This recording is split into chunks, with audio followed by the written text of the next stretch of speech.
this video, we're going to build a simple yet powerful personal finance tracker using C. This project is great for beginners learning file handling because it uses no structs, hand, no type defs, just plain variables, fixed format text, and the standard C file input and output functions. All expenses are stored in a file called expenses.txt, and each line follows a specific format: year, month, date, category, amount. For example, 2025 04/28 coffee 90. The formatting is strict: 10 characters for the date, a one-word category of up to 15 characters, and a float with 2 decimal places for the amount. This keeps the data predictable, which is essential for reading and editing the file accurately.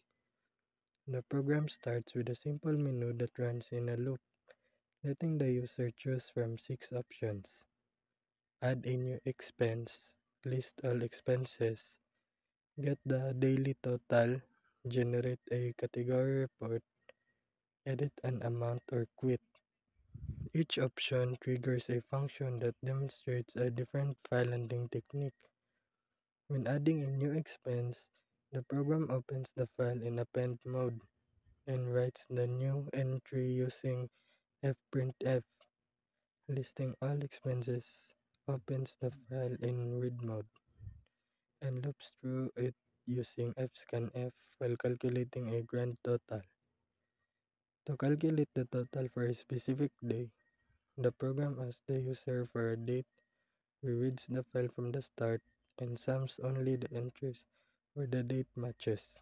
For the category report, the code uses parallel arrays: one to store category names, another to store their cumulative totals and a count of how many categories we've seen. As we loop through the file, we update these arrays accordingly.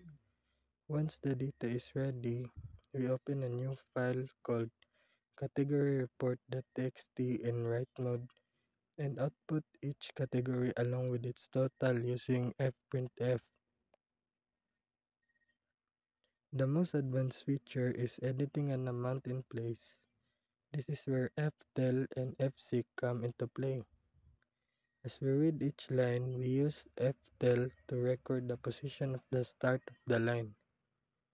When we correct record matching both date and category, we seek back to the position using fseek and overwrite the entire line with a new amount. It's important that the formatting is consistent, especially for the amount field.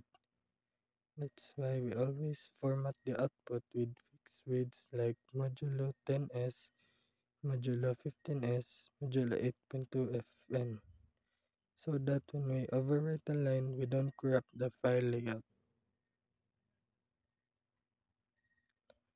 By the end of this project, you'll have a fully functioning terminal-based expense tracker, and more importantly, you'll gain solid experience with C's file input and output, learning how to read, write, search, and update plain text files reliably. If you enjoyed this, be sure to like, subscribe, and check the description for a link. Thanks for watching.